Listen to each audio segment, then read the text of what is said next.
guys, I'm Jess Hartley, and tonight I'm going to be introducing you to the game Changeling The Lost by Onyx Path. How many times have I said that and not goofed it up? I am really excited about teaching Changeling The Lost to mental health professionals, not just because it's a game that I really loved helping create, but because I think it provides a really interesting juxtaposition to some of the D&D style games right from the get-go. One of the things that I love the most about it is how it looks at characters and the assumption it makes about what makes a character. In D&D and a lot of its analogs, a character is basically defined by what you were born as, your race, and what you learned how to do, your class, your profession, that sort of thing. And that's how, unfortunately, a lot of society looks at what people are, you know, who you came from, what you were born into, and then what you made of yourself. And that can be a really challenging way to define people. One of the things I love about Changeling is that it looks at characters differently. In Changeling, your character starts off, your axes are what happened to you and what it did to you. So your seeming and your kith is what happened when the true fae took you away from the mortal world and made you into whatever you were for them, whether that was a piece of wall art or a guard dog or a companion or the general of their army. You still were influenced by what happened to you there. And that helps define you. And then the other part, your other axis is, how did that affect you personally? How did you internalize and externalize it? What did that do to your philosophy about life? So that's where the courts come into play as your other axis. So you have the spring court, who believes that because they're true fae keepers, took everything away from them, including all of their own desires. By embracing your desire, you can essentially remain hidden to the true fae and they can't come back and get you. Or you have the autumn court, who believe that by staying paranoid and always on alert for what might be happening, always feeling that sense of fear, that's your best way of protecting you. So I think it's a really interesting way to look at characters, and it also kind of translates into an interesting way of looking at people, about the things in their lives that have happened to them and how that adjusted them. And then the idea that those changes and those perspectives don't have to be permanent, that we can learn and grow and adapt new philosophies of looking at how our trauma as whatever happened to us in different ways, and we can change and grow in ways that are make that more positive perspectives to deal with trauma and challenges that we've faced in the past. So when we're talking about Changeling, that's one of the things I most like about it. I know all of you guys are a little bit familiar with Changeling, so if there's anything that I don't mention or don't expand out on, please feel free to stop me at any point.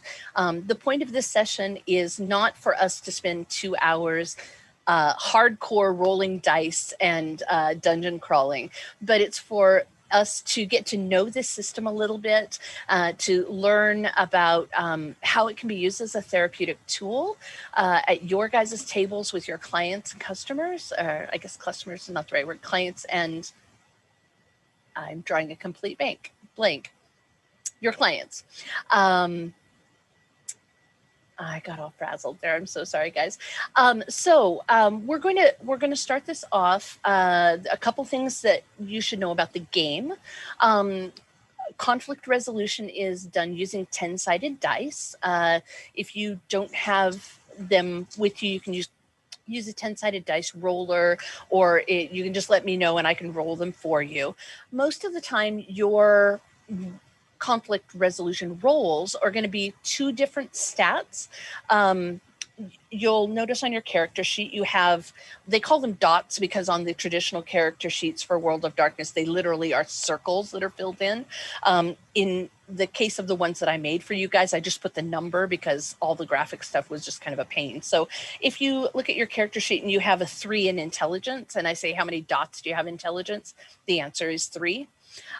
So a lot of times when we do a challenge or a roll, I'm going to say, okay, guys, roll me your intelligence plus academics. And you'll look down on your character sheet, halfway down on your front page, you'll have a certain amount in intelligence, a certain amount in academics. That's going to be your dice pool. So you're going to roll that many dice.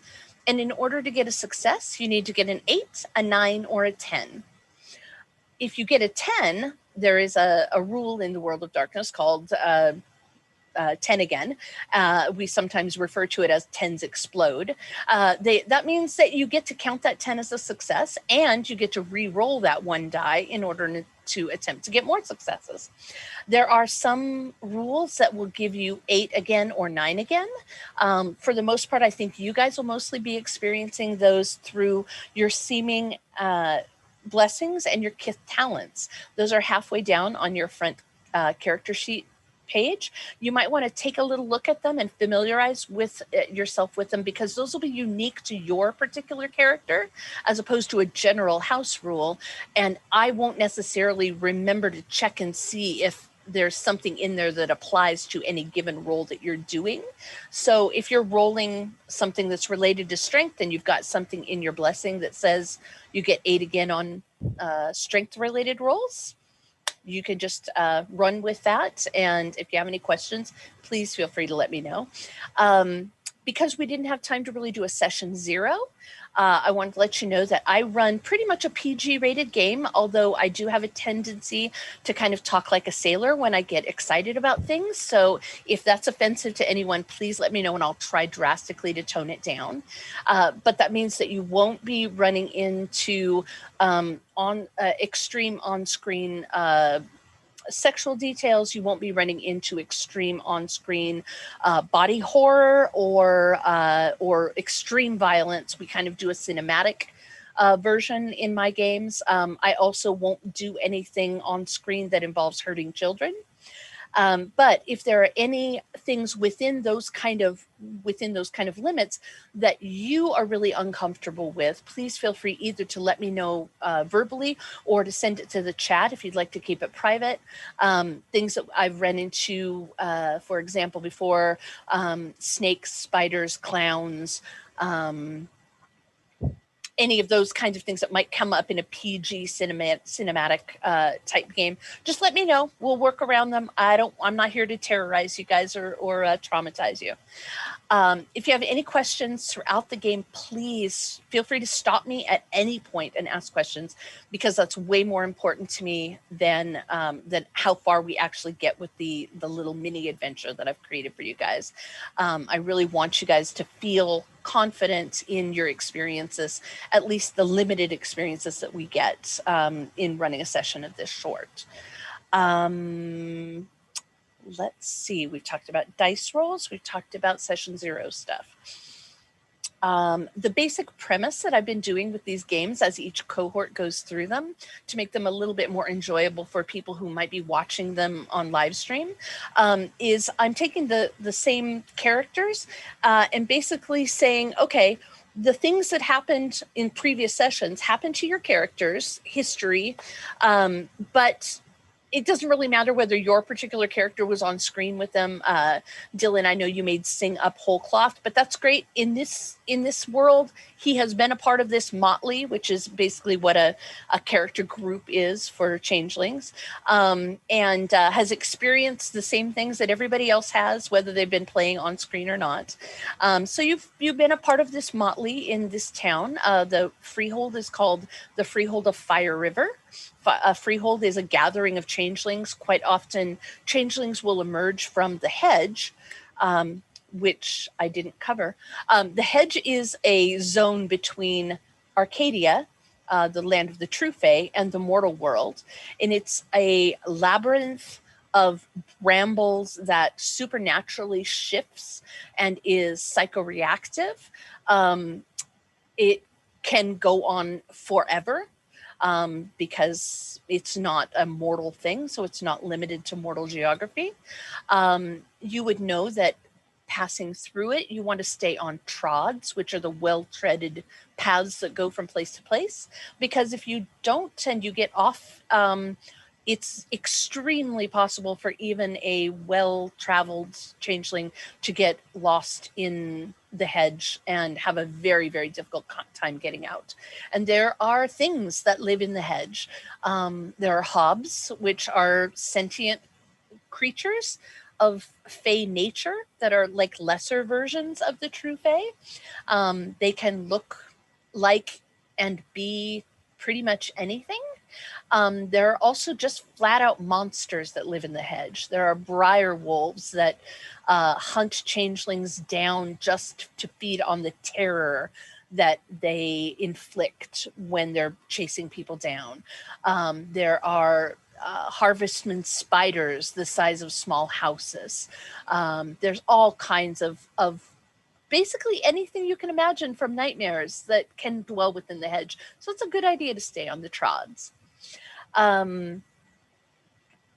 Let's see. Is there anything else I need to tell you before we get started? So your folks are a member of the Freehold of Fire River. It's called that because there's a river that runs east-west through town, and at dawn and dusk, when the sun is rising and setting, it reflects off the water and literally makes it look like the river is on fire.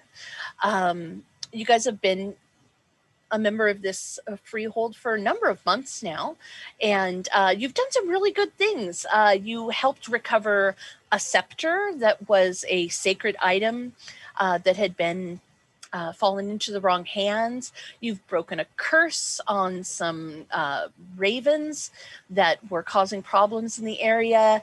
You've befriended several merchants in the goblin markets, which are like pop-up fantasy farmers markets that happen within the hedge, and you can buy anything there from swords and armor and magical clothing all the way up to dreams and memories and skills.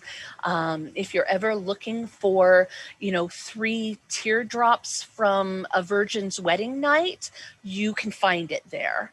So you've made some good friends there and done some favors for people. And one of the things that you would know about the court system within changelings and within changeling society is that there are 4 seasonal courts, and they trade who rules the freehold in conjunction with the actual seasons. So as we are currently just barely past solstice, last night was the solstice eve, there is a large gathering that is taking place today that is being hosted by the Summer Court because they are preparing for the Summer Queen to take her place on the throne. The Spring Queen is stepping aside and the Summer Queen is ascending. And when this happens every summer, the Summer Court throws an amazing fete. They call it the Summer Games, and they are kind of like the most magical Olympics you could ever dream of.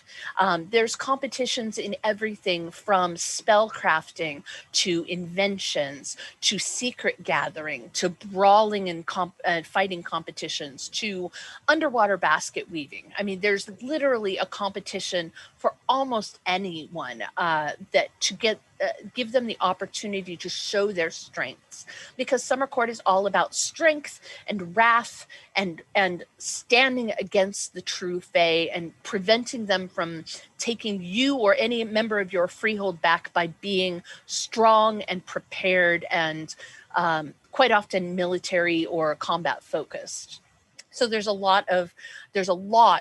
lot of marksmanship competitions and sword competitions, dagger throwing competitions, Greco-Roman wrestling competitions, like you name it. If it has any sort of like a historic combat focus, and it could be done competitively. There is a round of it going on. But there's also all kinds of other things too. And the games this year are being held in the hedge so that humanity isn't exposed to all of this fantastic happenings going on. And when you arrive, it's literally just tents and banners and stalls as far as the eye can see. It's obvious that the summer court has put a great deal of effort into focusing their energy to stabilize the hedge in this area, so that at least for this one day, it is a fairly safe place within these within the confines of what they've drawn out as their territory. And you would know that the highlight of the event will be happening at noon. That's when the crowning is happening, when the sun is at its highest. And then the Spring Queen will give up her throne, and the Summer Queen will be taking her place. There are a lot of different competitions. As you're walking past, you will see you'll see very common things like axe throwing, or you'll see displays of preserved magical fruits and vegetables, and ornate desserts and dishes. Pretty much anything that you could imagine being a competition, there's some place for you to do that. As you're walking through, you see a lot of people who are changelings like yourself. You see beasts with horns or antlers or wings. You see the fairest, who are just the embodiment of love and beauty, and the very like Tolkien elves, the She from Celtic mythology.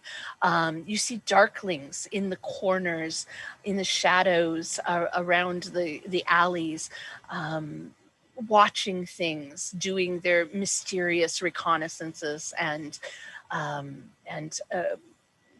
just kind of keeping an eye on everything. There's big, strong ogres who would literally fill a mundane doorway. But there's also hobs here.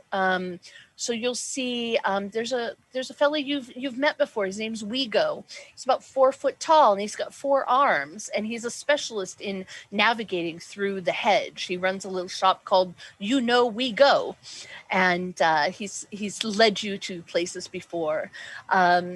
As you're passing by, you see a wheelchair, and there's a beautiful woman with long, curly Mediterranean hair, a swarthy skin, beautiful, beautiful complexion. And when she tips her head right, you can see that she's got gill slits on the sides of her neck. And she's a merchant who's an information merchant that you've done business with before.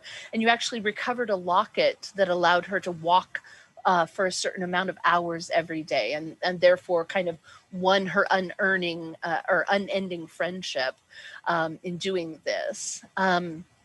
Is there anything in particular that you'd like to take an extra look at or seek out as you're walking through the summer games?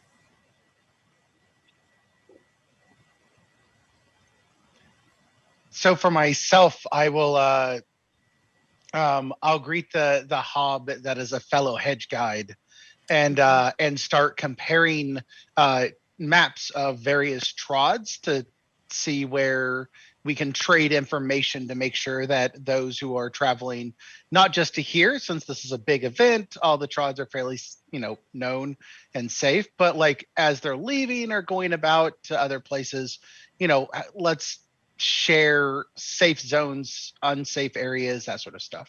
Oh yeah, we go love doing that kind of thing. We go talk with you all the time.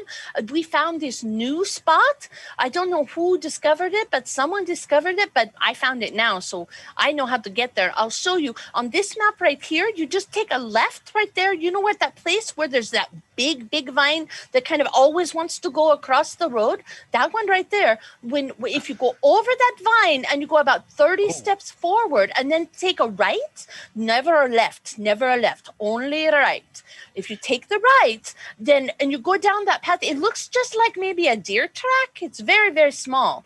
I don't think somebody spent a lot of time in there, but when you go down there at the end, then somebody's starting to build something there. And I don't know who it is, but somebody's obviously starting something there. Oh, that's fascinating. Does it look like it's like a living dwelling, or is it a shrine of some sort? Oh, well, there's fire. Okay. But we didn't see any jacks or places for making the bathroom stuff. So I think maybe it's just like temporary rest place. I don't know. Okay, I'll add that to the maps, and we may explore that in when when this isn't going on. Oh yeah, This I got to go. We got signed up for the swimming competition, and I think I'm going to win. I mean, nobody do the breaststroke as good as we go, right? Well, good luck, we go. Good luck. Bye. So yeah, Wego runs a little stall in the local goblin market. He would have left, like made addendums on the maps that you had brought out. And then he goes hustling off towards, there's an area over to the side that looks like it has a big lake. And that's definitely where he's heading. There's obviously lots of like lanes, like with floating things for different kinds of competitions over in that area. There is every once in a while as you're passing through, there are obviously court people because they're wearing the Spring Queen's heraldry or the Summer Queen's heraldry, and they'll stop at corners in intersections in the kind of little village almost that's been set up here for the day, and make announcements about what competitions are happening now, which ones are taking place so that observers can go to it, which ones are preparing so that people who are going to be competing in them can go to it. So you hear about foot races and swimming competitions like Wego's heading towards, and there is they're in the main like arena that's been set up with seating all around it. There is always like some sort of a martial competition going on. So like right now they've announced, in 5 minutes they'll be starting the axe throwing competition. After that it'll be followed by the Greco-Roman wrestling, and at the top of the hour at 11 o'clock, there will be the tournament for the Sacred Band of the Golden Standard. Will be hosting a round robin.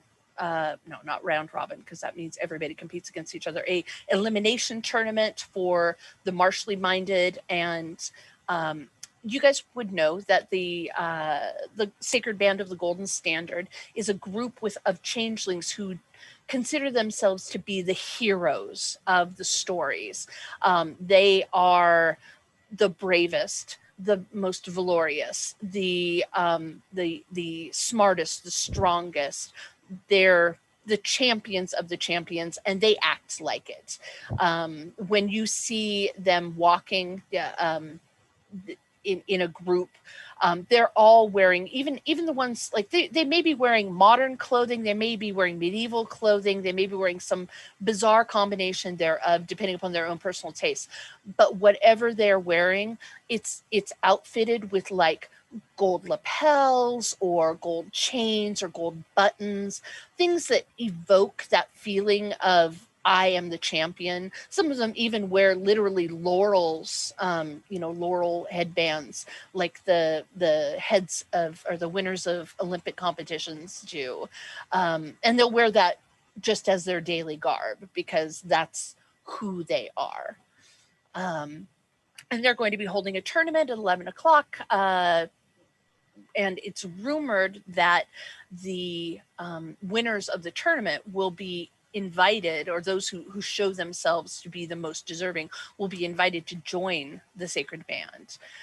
So that's got a lot of buzz going around, because there's a lot of people who think, especially new changelings, who are like, I'm looking for my role in life. My role in life is to be a champion. Therefore, I want to be a member of the Sacred Band. But that being said, is there anything else that you'd like to do or check out? What time is it now? It's about 10 o'clock. It's about an hour till the Sacred Band competition. Okay. If I can nonchalantly move towards the group that I'm with, I guess it's Sing and Squash, and just sort of casually whisper sideways. I do. We're not picking up your whisper. Yeah, you might need to whisper a little bit more out of game. He whispers. He's whispering this right now. He's asking what you guys want to do, like what our move is, what our game is. Well, truthfully, I have no taste for these antics. But I should likely try to make an appearance to this new queen. They sometimes forget I exist. Sounds ideal to me. Preferable, I think. Do either of you happen to know where we might find this queen? I immediately start to survey the land to try to find where the queen is at and start routing courses. Fantastic. So there is the arena is kind of oval shaped, the big main arena, and on one halfway on one long end of it, and then halfway again on the other long end of it, kind of like at a football stadium, like what would be the 50-yard lines. There are pavilions, and one of them is struck with emerald green and silver decorations for it. There are banners flying from it. It is where the current queen, the spring queen, and her entourage have gathered. And the across from it, on the side that will be catching the light when the sun is most overhead, is a gold and maroon pavilion. It's kind of a long oval pavilion that is just sparkling with reflective surfaces in tones of topaz and gold and amber. Just it could not catch the light more than it does, and you're pretty sure that's where the soon-to-be Summer Queen Arya and her entourage are located. So you kind of have a choice whether you want to approach the current queen, who's only going to be queen for another hour or two, or the upcoming queen. And what do we gain potentially by making ourselves known out of game or out of character? Out of character? It's always good to schmooze. Changeling society is very, very built on favors and promises and debts. In fact, there is something called a pledge, which is a supernaturally sworn promise that can offer very, very big magical benefits to both parties who are involved into it, but also dire consequences if the wording of the pledge is broken. And that is kind of the basis of which Changeling society is built on, because they have no trust of anyone when they come out of the hedge, because literally they've been held in a place where their keeper controls reality. So some keepers are even rumored to capture people, and if they're particularly malevolent or particularly malicious, they may set up scenarios that make the changeling think that they've escaped back into the real world just long enough to then come back and say, oh, how funny, yeah, how funny. You thought you had gotten away, my little mouseling, and here you go back into the maze. So the changelings tend to start out being very, very untrusting, and pledges are a way that they can come to some sort of a limited, at least, trust with each other. You guys have all sworn a motley pledge to each other to essentially promise that you're just going to have each other's backs, and that you're not going to betray each other, and that you're going to keep motley secrets secret, and that sort of thing. Just a basic, like, hey, we're fam kind of pledge. Is Keeper what most of the changelings refer to as the fae that turned them? Yes, keepers specifically. Each changeling has their own particular keeper. A true fae may have abducted a million different changelings, but and sometimes, if people have gone through their durance, which is their time period that they're imprisoned or captured, they sometimes will go through the same durance. So Raz and Squash and you might have all been taken by the same keeper, the same changeling, but used for very different purposes, and therefore who you are as changelings would be very, very different. Yeah. So again, sorry, I don't want to do too much No, of a character, but no, it's fine. just to get my bearings. Yeah, 100%. So the changeling's motivations are generally going to be survival primarily, not being abducted again. Yeah, those are the main ones. And then they get trying to figure out what. The third one is really trying to figure out what to do now, because their role in their family, if they're it may have been already filled by a fetch, which is what the true fae leave behind. It's where the stories of changelings come from. The changeling child that won't stop crying in the cradle because the fairies have taken the real baby. So if say Squash, because I know that their background is very anomalous. Squash might have been happily married before they were taken, and their keeper might have left a fetch in there, but the fetch isn't human, and it's not you.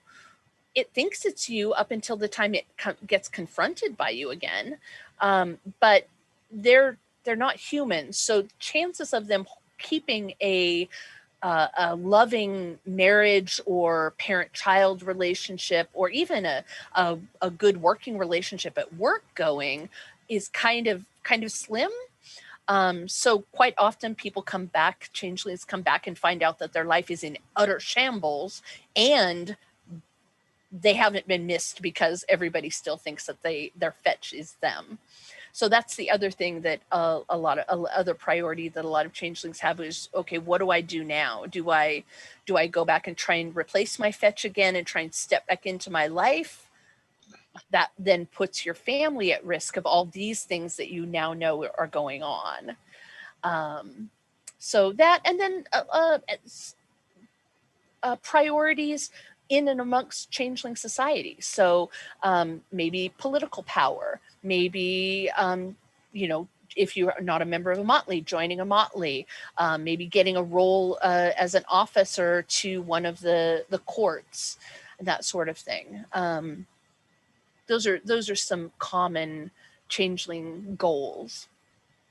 Did that answer your question? Yes. Okay, fantastic. Squash, Raz, what court are you a part of, if any? The Winter Court. I will happily I will help get you. I will help get us to the queen as needed. But I would favor that you speak on our behalf, or that I not speak on our behalf. That seems wise. And what about you, Raz? Sorry, IRL. I was trying to fix my camera, so I missed that last little bit. What court are you of? The Winter Court. I have no love for summer or spring, for that matter. Well, I have no loves for the courts themselves. Come, let us say our hellos. I love that. Sing's just like, yeah, I hate them all. Let's say hi. It's a bad system. It's a bad system. Yeah, that's an idea, Sing. How about you do that and you keep people busy, and I will pick a target with you, and I'll go back to where they came from and kind of look through their stuff. I'm sorry, what do you intend? Hear me out. So I want you to go keep people busy while I look at their stuff. So what I want to end, bro? watch. What's up? To what end? To the end of knowing their business and not getting caught finding it out, and them not knowing that I know things. Well, if you want to spy on the Summer Queen, then by all means. Okay. Thank you. Thank you, Sing. I'm going to walk over towards this clearly prominent figure. So Fantastic. do we see them like going to their place? Because they're going at 11, right? There's actually Or there are people going already. currently there are so there's the large pavilion on the edge of the arena.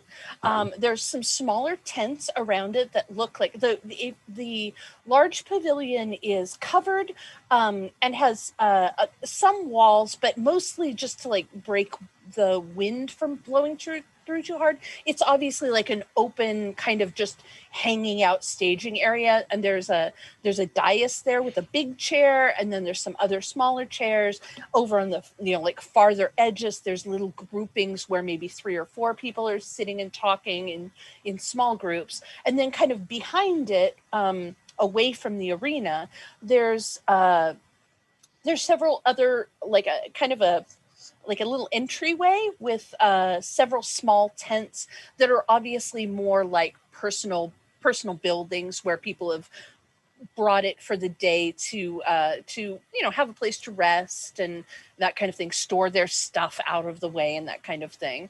And you can see if you watch, get to the side of it where you're behind it, you can watch people coming in and out of the smaller tents as they go to socialize with the summer courtiers that are gathered near the arena. Is there a particular type of person or changeling that you're wanting to like see if there's someone like that you can spy on, or do you want to see where the queen herself's personal pavilion is? Or that seems riskier than I would like. Squash, what do you want to do?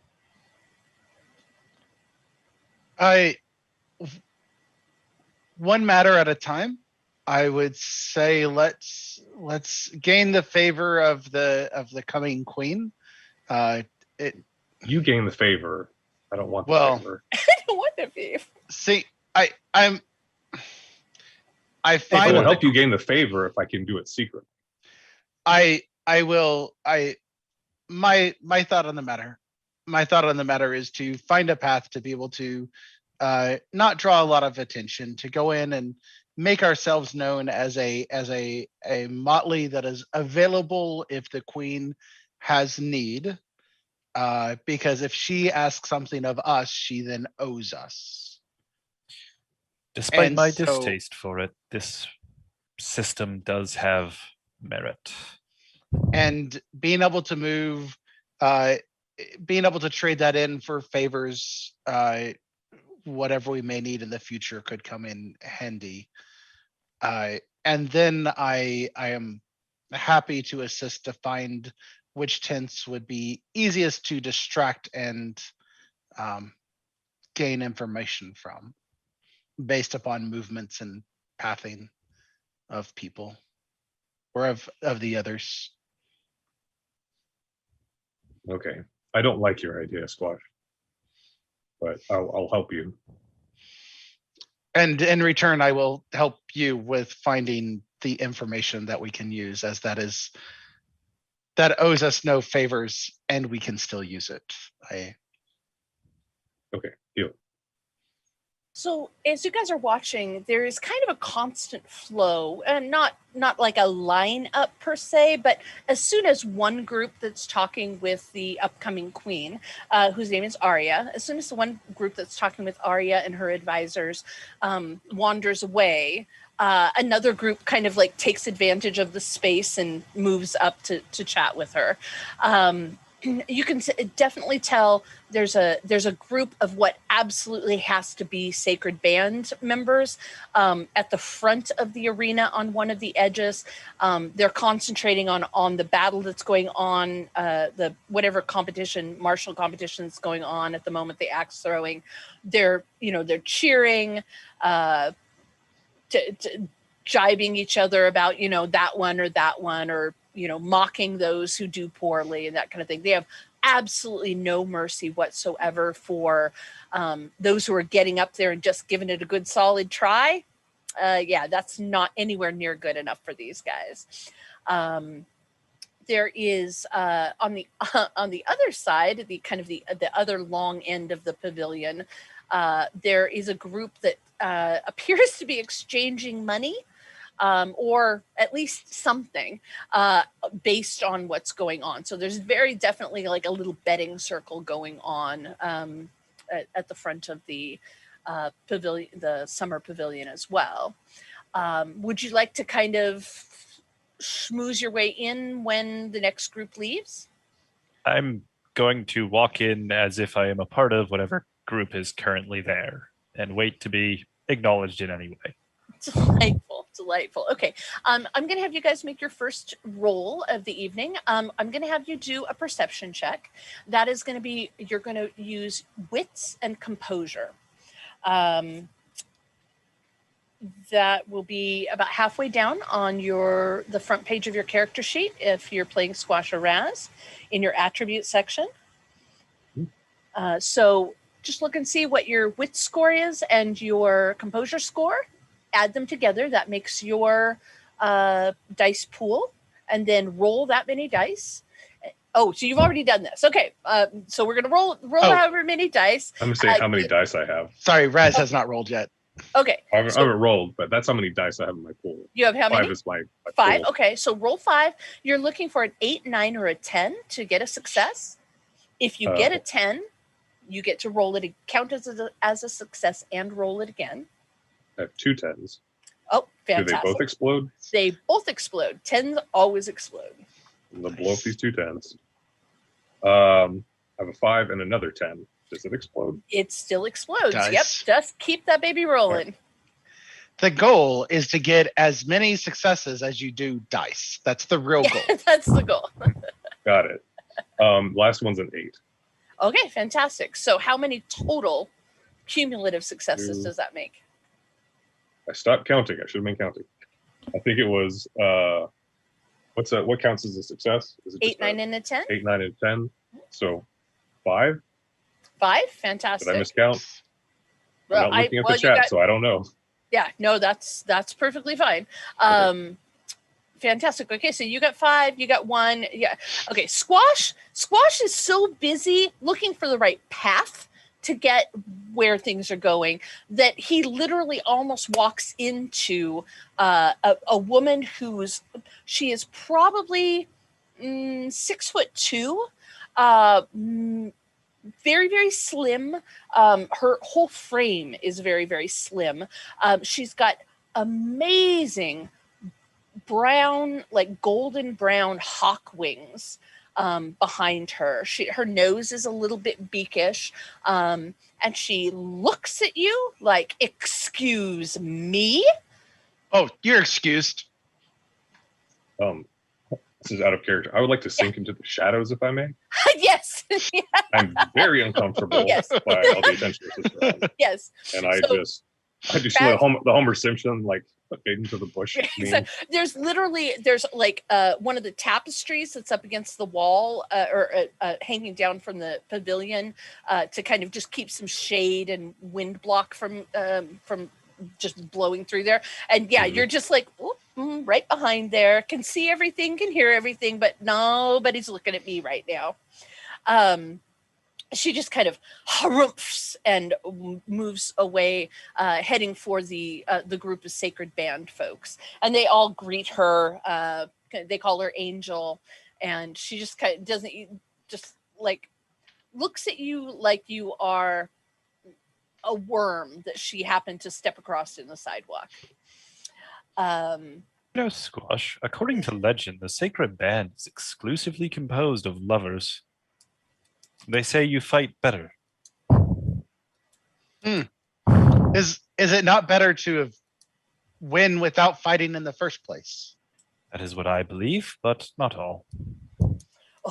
Oh, okay, hang on just a second. I need to do a roll.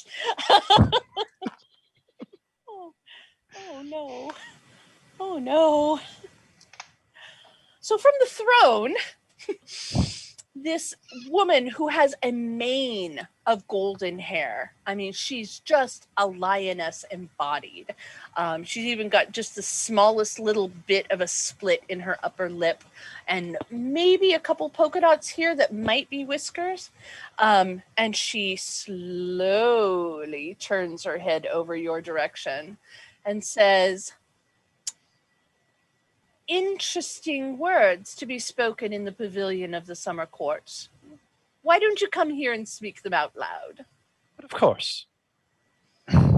And the people that were in front of her just, they pull off. They basically, they don't like disappear out of the pavilion, but they step back. If you've ever seen like a schoolyard brawl starting to happen, they're like back far enough that there's room for y'all to get into whatever you're going to get into, but they're going to make sure you don't get too much further, and they're also going to make sure they get a good view of the whole thing. I start looking for exit paths, just like exit routes out of here. Luckily, because it's kind of an open-walled pavilion, there are so many exit paths, like pretty much that way, that way, that way, that way, that way, and maybe up, you know. Greetings there. I am Sing Sing. Are you now? Are But you? of course. Heir to the golden throne. And what were you saying about? Oh, the Sacred Band is likely a name reference to the Sacred Band of Thebes, a Greek military, renowned for their prowess. Of note, folklore indicates that this band was composed entirely of gay men who would take on lovers as their apprentices and train them, believing, according to folklore, that these bonds of love would make their warriors fight harder. She looks extremely amused and turns to the group of Sacred Band folks who are completely ignoring what's going on over here. And she calls out to the hawk girl that just kind of, you guys snubbed each other, Squash. And she's like, "Angel, have you met Mr. Singh? I think he just called you a gay man."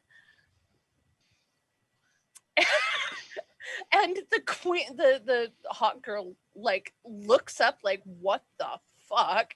And all of a sudden, she has like daggers in her hand, and she's like, "He what?" Oh, a simple misunderstanding. I am simply explaining the folklore origins of the name of the company you keep. I see. Surely you are aware of this. She looks you up and down. She looks Squash up and down. She doesn't look Raz up and down because she doesn't know where they are. She nods. Can I do like an interjection? And of like, course. as this is going on, yeah. Like, I want to like sneak through the crowd and like grab Squash like right after she notices him and pull him back behind the crowd and be like, "I think he's doing it. I think Singh wants me to do my plan. This is the distraction." Yes, of course it is. Yes, of course. Go do it. I'm not misreading this, right? No, go do it. Okay. Fantastic. Yeah, so while we'll take a little segue here. So while this, kind of just verbal kind of chest thumping is going on between Angel and what she perceives as Sing and Arya. Raz, you can see that there's another member. There's like a tree elemental, big burly kind of Groot-looking oak tree fella. He just left this really tall, skinny pavilion and headed over to interact with the rest of the sacred band. So you're pretty sure that his pavilion's probably empty if you want to go poking around in there. Mm-hmm. I can't hold back a devilish grin, and I see my opening and I take it. Okay, Dun, dun, dun, dun. let's see. I'm going to have you roll how about dexterity and stealth? I just want to make sure you don't trip over anything while you're trying to be super sneaky getting into this Maximilian's pavilion. Stealth. There you are. I have a 2 with retreat on it. Okay. Does that count as a 2 in this instance? So when you have I didn't touch on this. When you in your skills area, you've got some words that are in parentheses. Those are specializations. So if that specialization applies to the particular situation that you're making a roll on, then you can add an extra, it acts as an extra die for that dice pool. So in this case, you're not using stealth to retreat away. Well, I guess you kind of are. So kind of retreat away, even though you're going for a particular thing. You know what? Heck, we're going to give it to you. So go ahead and use that as an extra die in your die pool, and then just tell me how many successes you get on 8, 9, or 10. Okay. I'm making up a song about Sting in my head that I'm going to sing to him later to thank him for letting me do my plan. I feel close to him now. He really cares about me. He really believes in my plan. I'm going to have some crosswords for you. I didn't think he liked me, but he must. He's being really generous. No one's given me such a gift before. Okay, I have a 9, an 8, an 8, and a 10, which I'm going to explode. Okay. Thank you, Josh. Thanks for keeping track, Joshua. And the next one's a 3. Okay, so you got 4 successes. Man, you stealth into this pavilion like the wind actually picks up for just a half a second and lifts the flap for you. Oh. So you don't even have to you just whoop, poop, and you're in. There's no lights inside the pavilion, but it's made out of a fairly light colored material. So it's like being in a tent in the middle of the day, and you can see pretty well what's in here. There is a chair. There's a blanket spread out on the ground, like for somebody to lounge on. It's a pretty big blanket because the tree person that you saw in there was probably 8 feet tall. There is a small chest, probably, I don't know, about as big as a bread box or so, on a small table that the chair is sat next to. There's a bag that looks like it probably got clothes or something soft and fabric-y inside of it. It's kind of got that floppy feeling to it that's like on the edge of the blanket. Is there any particular area that you want to take a deeper look at? And there is a second exit, and it's open and overlaps on both the front and the back. No, I'm gonna be cautious, and I'm gonna look in this. I'm gonna look at the chest. Okay, it's just a plain wooden chest. It's got brass fittings over the top of it, just in a real strong boxy kind of looking way. It's got a hasp on it with a small lock on it. It's like a key lock. And it's not very big, it's just yay big. It's almost diary sized. Oh geez, I'll let Squash know what I was doing. Does Squash know that I'm in here? I'll find out later. I open up the chest. Okay. the lock is on it. It's got a lock on it. Would you like to try to pick it or break it or pick the Been in here too chest long. up and shake it? No, Been in here too long. gotta go. I'm gonna go look through the fabric bundle thing. Okay. So it that. has it looks like lightweight armor, really like flexible leather scale armor. There's a pair of big smelly boots. There's some like bark dust in the bottom of the bag, and there is a small bag about yay big or so. And the bag feels like it has like a vial in it, like a little bottle or something glassy or hard. And if you move it around, it kind of moves like it's got liquid in it. I pull it out and I look at it. Okay, there is the liquid that's inside of it is like a red swirl, and it's, if you've ever seen something that has like edible glitter in it, like Hypnotique liqueur, kind of makes that swirly pattern in it, except instead of it being like silver or gold or that kind of thing, it's like black flecks in the candy apple red liquid, and the liquid's a little viscous. It's thicker than water. I want to quickly put everything back exactly as I found it, as close as I can remember, except for the vial, which I'm going to put in my pocket. Okay. And I am going to, as carefully and quietly and stealthily as I can manage, extract myself from this tent and find Squash. Okay. I realize I may have made a mistake. The front or the back? Are you going to go out the front door or the back door? Did I see anybody like hanging around when I came in here? Not Betty hanging around. People are walking back and forth to the summer pavilion. I look out. I look left. I look right. Okay. Yep. Nobody's there. And I make my way out. Okay. And I'm looking for Squash. I'm like, he's gonna be mad. He's hard to miss. He's gonna be mad. And I find him, and I come up to him quietly. What?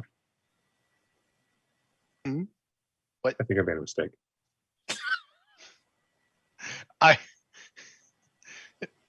What? And I'm just like, I'm looking at the thing, like, is it gonna blow up right now? Oh no, I don't know what it is. Do you know what it is? I just put my hand behind me. Oh, sorry. I have a dog who is determined to get up on the desk. Out of character. Puppy. What is that? Is that a hob? Yes, a very large black furry hob. No, so Squash, like, I just put my hand behind me and just, what is it? Oh no, but it looks fancy. So Okay. I took it. So I took it. It looks fancy, so I took it. Perfect sense. Did You you should take get it? back. Hmm? Did you take it from someone important? Didn't hang around long enough to find out if they were important. Raz just starts like scratching. Just like, here, I'm allergic pass it. to tension. Do you want to pass it to me, and I'll look later. What? We have a thing going on right now. So We have pass a it to few of me. Pass There's a thing. No, the queen and the You have a angel. thing with the queen? Just like, shh. Just pass it to me. I'll put it in my pouch, and we'll look at it later. I might need to put it back. Someone very large owns this. Very large. We should go back to Sing though. Someone's gonna notice that we're missing. We were there and now we're not. They're gonna notice. Yes, let's head back. We'll worry about the vial later. Okay, Worst which case one of you scenario, has we the vial right now. Huh? Which Raz one of you never- has the vial? I You palm still it have to Squash. Oh, okay. Okay. Just wanted to make sure we knew where the vial was. Okay, My so hand is while shaking furiously. Like, And I put it into my satchel with notes and books Sure. inside of it. Fantastic. Nash, you're okay. Oh my gosh, y'all are okay. So while this whole thing is going on, the hawk woman is kind of like, okay, so you're not actually insulting us? And as you're explaining this, do you, in general, speak in such a way that people of this band would feel that you are mocking them, or that you are simply sharing information about their history because their band is obviously important and they should have this information? So like dead in the middle, a almost uncomfortably Okay. neutral tone. Okay. So with the But there's obviously, go ahead. My posture is like completely relaxed, as if this is not a confrontation at all. Okay. So there's as Arya looks amused. She's just like, oh, I see how this is going to go. This is going to be interesting. The hawk woman looks just confused, as she's like, she wants to get upset, but your body language is not being like, this is like, I'm not a bully. I'm not going to beat you up if you're being, but I also, you're not being like, you're not submitting, but you're also not challenging me. She's very like, it's obviously that her responses as you're saying things and she's asking questions. It's like, she's hoping that she's going to catch you either being insulting so that she can be righteously indignant about it, or being like supportive and complimentary, in which case she can be like, oh, okay, we're cool.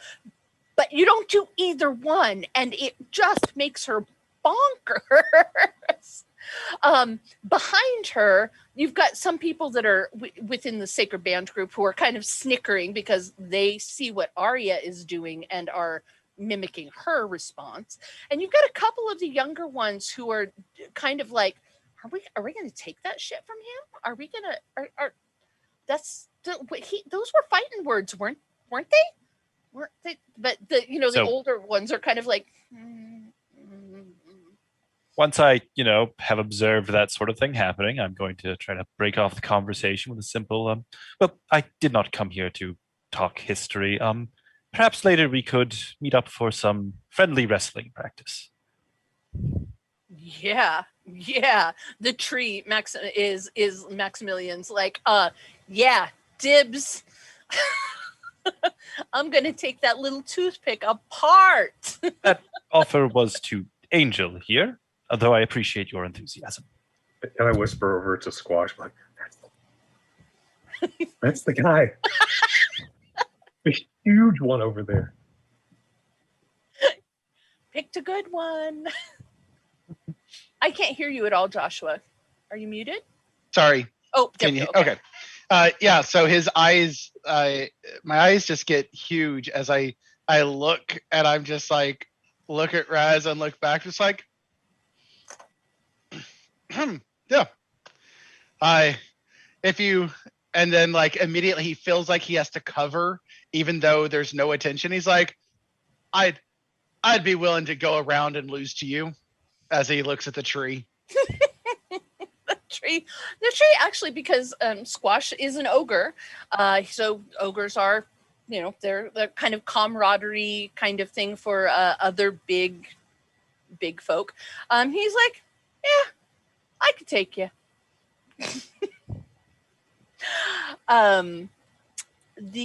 There is a young woman who has basically stepped up, kind of not immediately behind Singh, but in that kind of, I'm waiting my chance to be next to talk to Arya. She is dressed in kind of Roman sandals and like one of those warrior skirts that's made out of the slats of leather that come down mid-thigh or so, studded with bronze. She's got big shoulder paddy kind of things with some bronze spikes coming out of them. She's got her hair pulled back in a very, utilitarian way. She's very, very, very, very strong looking. You're guessing she's probably ogre. although she doesn't show any of the signs of any of the kiths that you know. So there's like Cyclopean that quite often are missing a limb. There's far walkers like you that tend to kind of be a little on the hirsute side to give them some extra protection against the elements. And she doesn't really look like any of those in particular, but she looks like she's probably an ogre. And she's waiting very patiently kind of behind Sing for her chance to talk to the queen. If Angel will let me break away now, I'm going to turn back to the queen. So, Ari, I simply come to present my Aria. presence. Aria, excuse me. Aria. I come to present my presence in this. What are these things called again? The whole Summer gathering. Games. No. Games? The group of changelings. What's that? Freehold. Freehold. Right. My presence in the Freehold. It has oft been forgot. My compatriots wish to offer you their service. I will actually point to Squash. I do the like appropriate trying to be like etiquette of like bowing and Which say, I am not doing. Not in all. Yes. No bow. There was no bow of acknowledgement there. I am a wayfinder of the hedge. I find trods and hidden things, and guide those who are looking to get somewhere safely. I will keep that in mind. Thank you very much for your presence here in the Freehold. You're of the Frozen Court. Yes. Most call me Squash. Squash. It's a pleasure to make your acquaintance, Squash. And I'm Sing, and... Just Sing is fine. Just Sing.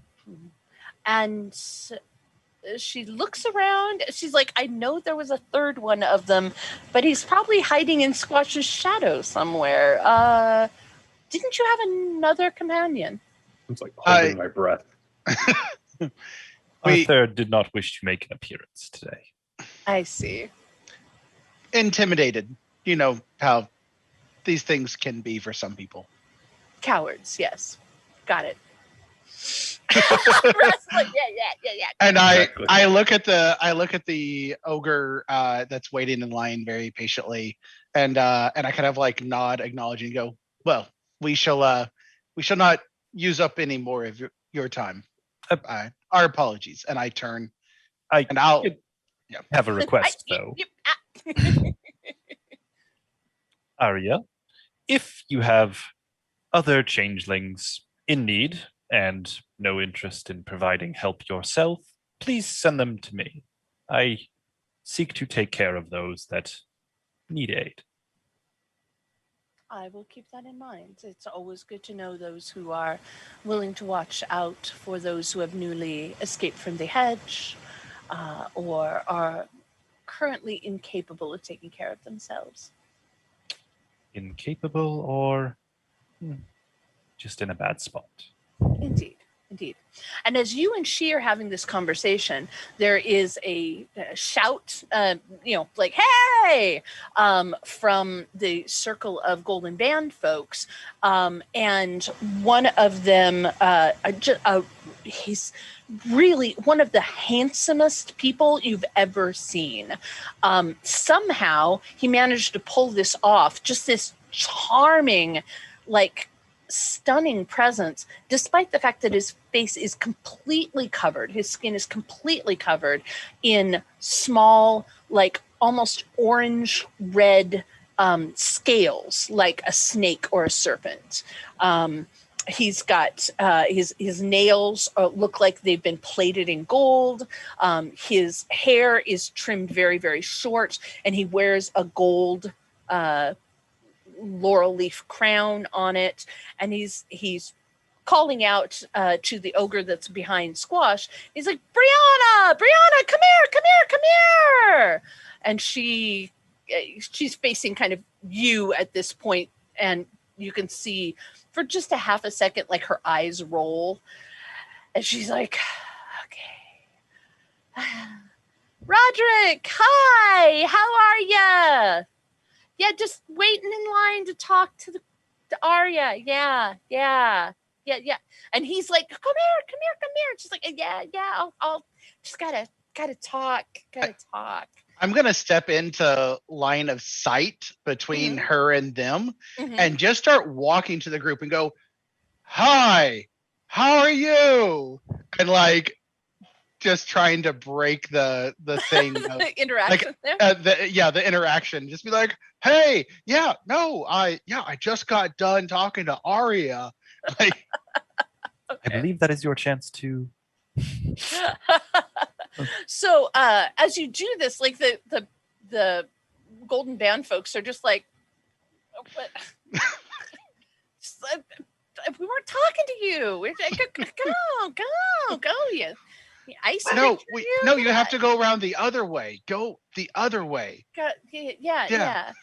Roderick, who is the dragon skinned fellow, actually gets up out of his chair and kind of does this little like half jog over to Brianna in the way that people are constantly working out have to do to prove that they're constantly working out. And he's like, hey, so have you considered our offer? This is the best time for it. We could announce it during the tournament. And Brianna's like, I'm just not sure it's the right thing for me. I'm not really sure where my path is going right now. And Arya the queen is just watching this whole conversation very, very carefully. And Roderick starts getting more and more like, hey, I thought you were one of us. Like you have potential. Like you belong with us. Like, right. You're either with us or you're not. And she's like, wait, I really need to concentrate on this right now. I really need to be at my best for the tournament. And, maybe we could talk after the tournament. And Roderick is not very pleased about this and basically heads back to the Sacred Band folks without looking backwards a single time. And they all kind of turn collectively and start talking to him. And none of them are looking over her or the queen's direction after that. So do you stay like in the local area while Brianna? Oh yeah, I'm gonna tell Brianna to talk to the queen to the queen, but I'm just gonna like stand there and listen. Okay. Yeah, and that's pretty common for like these big group gatherings. Things are not really private. So yeah, you wouldn't be out of etiquette whatsoever to stay where you are. I'm not worried if it's out of etiquette. I will fall back so that I'm by a tapestry to give Raz the tapestry and myself to kind of like duck between and stay close but hidden. Okay, fantastic. You come up and you hide behind my tapestry? No, I come beside it. So you have like next to my tapestry? Yeah, so like you have the tapestry, but then you also have like me who's a additional barrier beside it. I'm like, how'd you know I was here? I thought it was hidden. I thought it was invisible. You called me over and showed me the thing and I saw you. Doesn't sound like me. Anyway, here, what is the thing? I don't know yet. Oh, why are you over here? To give you more hiding. I'll tell you later. It's fine. Okay. So Brianna, it introduces herself formally, although it's obviously that she and Arya have met before, and announces, your Majesty, with your blessing, I would like to join in the tournament. I want to fight for the honor of the Summer Court and for the protection of all of the changelings of the Freehold. And she's very, very earnest. She's a young woman, probably looks like she's in her mid-20s, very, very good physical shape. And the conversation with the Sacred Band obviously shook her up a little bit, but she's concentrating 100% on the queen as they're talking. And Arya smiles and nods and says, of course, my dear, your valor brings glory to to the Court of Wrath, and we are honored to have you fighting in our name. And she actually takes she's got gold ribbons, kind of not braided into, but they're kind of curled in with her curls, the queen does, and she takes one of them and she offers it to Brianna and says, would you do me the honor of carrying my favor during the tournament? And there is silence from the sacred band. Like they had been like talking among themselves quietly. One of them is like, hey, did you see that? And they all like turn to look, and just dead silence. And Brianna is just touched beyond words and takes the golden ribbon. She braids it into her own hair and does a very effluvious bow to the queen. And she's like obviously almost touched to the point of tears. And she says, I will strive my utmost to be worthy of it, Your Majesty. And leaves the pavilion area. I'm gonna leave with her, as if I'm, walking the exact same way as her conveniently. Sure.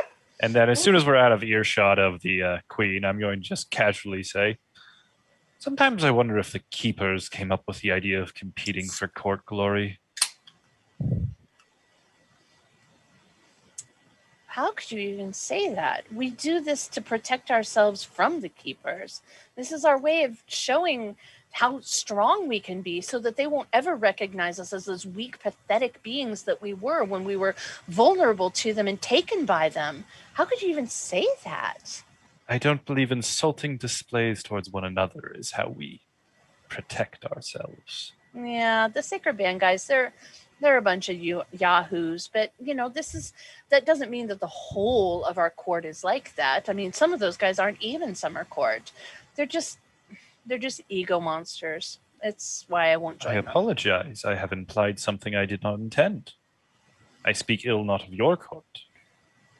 Oh, of those jerks? Yeah, you can speak ill of them all you want. Speak ill of the court system as a whole. Oh, you're one of the courtless. Got it. I apologize if I came across as anything else. Oh, no, I just made an assumption. Sorry about that. Yeah, so, nice day. I should probably go warm up or something. Would you like some practice? I would enjoy seeing you defeat the yahoos, as you call them. Oh, don't worry about that. I'll give them a taste of their own medicine. I mean, I might not beat all of them, but I'm going to make a good show of it. Arya obviously believes in me, and I believe in me too. We have a vial of stuff. I'm not sure if this will be of assistance. I can go figure out what it is and get back to you. You're actually lifting the vial up and showing well, it to her? I'm pulling it out. Like I'm not making a full display. Right, like I'm still like secret. Yeah. But it's very much like I have this if you think that this might be useful. What is it? That's a good question. I was honestly going out on a limb hoping you might know. It's I don't know if it is for health or for strength, but I will go by the market and see. And I just quickly palm it back into the bag. Okay. You guys give me a intelligence plus occult roll. Oh dear. If you have something on goblin fruit or the hedge or something like that, potions, any kind of that focus, please feel free to add that in as an extra die. I'm going to do this for her. Luckily, she is not super occulty. It's -3 if you have no dots, right? In mental, yes. If you have no dots, it is -3. that is something we hadn't really talked about. If I ever tell you to do an attribute and a skill and you don't have any dots in that skill, if it's a physical skill or a social skill, you can still make the roll, but you're at -1 because you're just not trained in that area.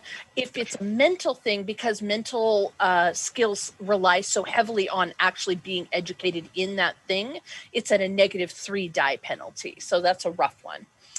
So Squash, you got 3? Okay. I had two tins that exploded. Fantastic. And Raz, you got 3 too. Sing, did you get any successes? I'm not even gonna bother rolling. Not even gonna bother. Okay, so That's a chance die. that's fair. So you get the feeling that this is probably some sort of a brewed goblin fruit. You're not really sure which one, but it's probably got something to do with like body or vitality or something like that, just based on like the appearance of it. It doesn't really look exactly like a healing brew that you've seen before or exactly like a strength booster, but it's kind of along the lines of things that affect the body, as opposed to things that maybe affected the mind or that kind of thing, which you kind of feel like maybe might have like, I don't know, like just a different vibe to them. Can we tell if it's like a plus or a minus, like a upper? Can't tell, or but the sparkles are black. You can make your own assumption from there if you'd like. So Brianna's like, so where'd you get it? What is it? Did you make it? Are you a brewer? I'm not a brewer. It's I came about it from a discovery. Oh, are you an explorer? Yes, I am a wayfinder of the hedge, if you will. I like to discover new places, and while I'm out discovering what I can in the hedge, I map out the trods, and I'll pull out just like a map and be like, and just kind of show and say, I find safe trods, I find interesting places, I find places to rest and sleep, and then I help those who need passage. Oh, okay, that's cool. So, but why were you like trying to give it to me if you didn't know what it was? Oh, confused. Sorry. Sometimes I'm not the fastest on the uptake. I was confused as well. I was hoping that you, given your martial stature, that it might be something that you recognize. Like recognize? Can I take a closer peek at it? Yep. And I pull it back out, pass it to her. Yeah, I don't know. I mean, like it looks a little bit like some of the like things that sometimes people pop before they go into battle to kind of ramp them up, but it doesn't look exactly like that. Like those usually have like a more of like a maroon tinge to them or some blue tinge to them. I don't know. I start taking notes in the margins of the page I have out. Okay. And go, I'm sure that there are some alchemists and brewers here that can probably provide a definitive. I have learned you do not drink things you find unless you know what they are. So. Oh yeah, I did that once and turned purple for a whole week. It was awful. Like trying to do that to your dorm parent, you know? I had half of my hair just all fall off at one point. It was not a hilarious. A pretty or comfortable sight. Did it get itchy? It was like growing back in? As it was growing back in, yes. But first I had to deal with horrible sunburns where no, that's totally makes sense. Yeah, sorry, I don't know what it is. No, that's if there's any way that we can assist you, as Singh mentioned to Arya, we are here to help fellow changelings in any way that we can. Oh, that's cool. I appreciate that about you guys. That's awesome. Behind you guys, one of the heralds makes an announcement that the tournament will be beginning in about 15 minutes. So everyone who is planning on attending should make sure that they are registered with the registrars table and that sort of thing. And of course, the Golden Band guys all get up and start milling around. The Maximilian, the big tree guy. It's really weird. For the most part, the hobs don't come like into this area. Like they serve the changelings sometimes, or they work with the changelings, but they're not like, you would never have a hob in your motley. They're not people to the changelings. At least they're different people, and they're more closely tied to the true fae. So there's kind of like some suspicion. Most hobs won't enter into anything like a protection pledge with anyone, because they like to keep their options open. So that inherently kind of keeps a certain level of distrust going on between changelings and hobs. But there is a very slight, like almost looks like blades of grass, green hob. It's got very, like, its arms don't like bend at elbows. They're just like tendrils of grass. Its hair is like a mohawk that's made out of like sedges and that sort of thing. And when the Sacred Band guys get up, you realize that it was actually sitting like on the ground near where they were gathered in their stools and stuff. Maximilian, the tree one, starts walking back towards their pavilion, and the hob is kind of trailing behind them like a puppy dog might. Some of them are starting to move towards the registration table and that sort of thing. And Brianna's like, "Hey, I'm so sorry. I got to go. I really got to get signed up. Can't let these guys rule the roost without at least giving them a run for their money, you know?" Yes. But nice to meet you guys. Good luck finding out what that potion did. Thank you. And I will immediately turn and take fast direct pathing to the back to where the merchants are to find an alchemist to identify the potion. Okay. Are you guys going with him? Did that hob look happy or like it was being dragged along?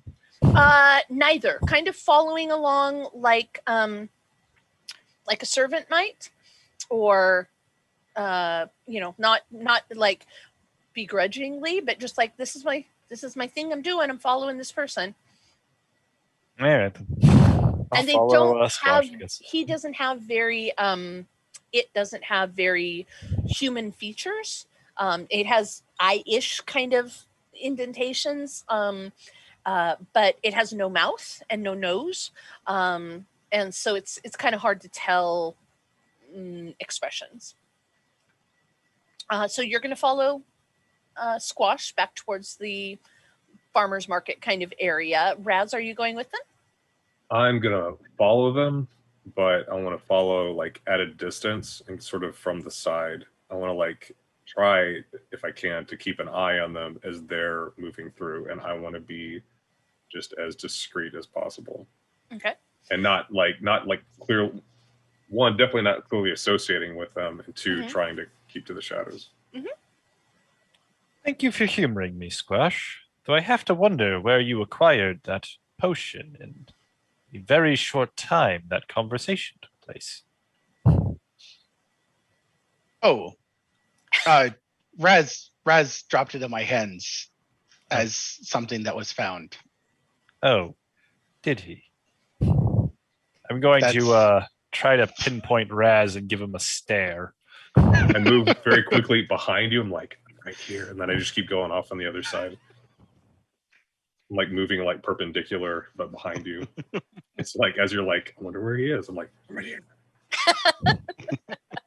It was me. It was me all along. I was the turkey.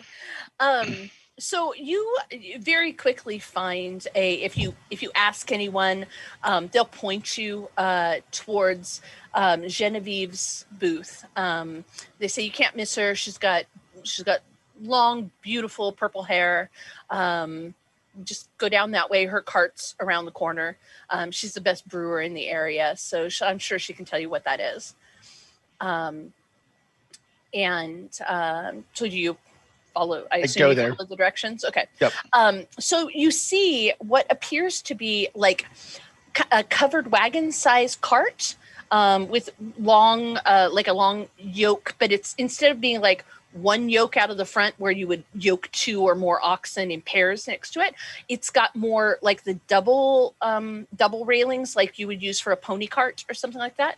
And the side has been pulled back to reveal just shelves and shelves and shelves of different brews and jars and jams and all kinds of preserved foods and that kind of thing. And there's obviously in the cart, there's some brewing equipment. You can see a still with the curly copper wires or tubing and that kind of thing. The proprietor of the cart, you definitely can tell her right off. She does indeed have beautiful purple hair. She's a Shih Tzu about the size of a pony, who has long magenta purple hair. And she, talking with one thing. She's not anthropomorphic. She is quadruped. And she's talking with a changeling about something, and they wrap up their business, and she immediately looks around to see who else needs attending to. Can I help you? Yes. I'm a wayfinder that finds random things, and this has fallen into my possession. And I would, if you learn one thing, it's you don't drink things that you don't know what they are. Oh yeah, and, no, never drink things you don't know what they are. And never. I think I know a little bit about it, but I will let you tell me what you know, and I hold it out for her to look at. So you'd like me to tell you what's inside it? Yes. If you what's can in tell it for us. Me? I can provide maps to interesting locations, perhaps rare fruits. If I have any that are documented in the hedge, or rare. I can always use more goblin fruits. I'm gonna pull out my brush and just kind of like go over to brush the hair out of her face, and she kind of if looks at you, she reacts negatively, I'm gonna stop. Yeah, she looks at you with like she kind of when you pull out a brush, she's looking at you like she kind of knows what's coming, and she responds pretty much exactly like somebody on the street would if you walked up and tried to start brushing their hair out of their face. It's like, what do you think you're doing? I'm fine, thank you for asking. Yeah, I'm not gonna let get that far. Okay, cool. The second the negative reaction starts, she's like, oh, okay, yeah. So she turns her attention fully back to Squash, and she's like, well, I tell you what, let me take a look at it. I will take 1 goblin fruit for attempting to identify it, and if I am able to successfully identify it, you'll bring me 2 more. On my maps, do I have where goblin fruit is located, where I can actually fulfill my side of the bargain? So actually, because you did a favor for the Spring Queen, your motley is getting an influx of goblin fruit every season. So yes, you do actually happen just to have 3 goblin fruit with you. Okay. That is all anyone of your guys' power level can carry. Goblin fruit, even though they may be as small as a grape or as large as a watermelon, they may not actually even look like a fruit. It's just a generic term for things that are harvested out of the hedge. But you're limited by how strong you are as a changeling in your changelingness. You're limited by how many goblin fruit you can carry. The minimum amount that any changeling can carry is 3. And so you guys are you're currently each carrying 3 goblin fruit that if you eat them, they will restore a point of glamour to you, but that's really all they do. All right. That seems fair. And I will pull out 1 goblin fruit. She nods towards the counter that's kind of at her nose eye height, Okay. and indicates, put them both there. Okay, I put them both down.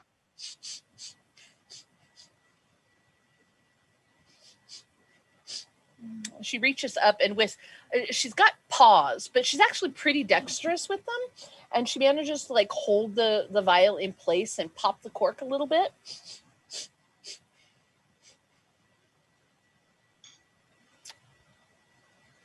This is some dangerous stuff. That's not good. Do you know what a Mercina is? If you would like, Oh. you, especially being as though you have done a lot of hedge investigation and that kind of thing, I'd be happy to give you guys each a intelligence and either occult or investigation. If you have a science that deals with hedge things, that kind of thing. So you're basically just kind of trying to figure out whether you've ever heard of this particular kind of goblin fruit. 2. Fantastic. So you've heard of Mercina. They are very rare. They will make you throw up. You have to like fight to keep them down if you eat one.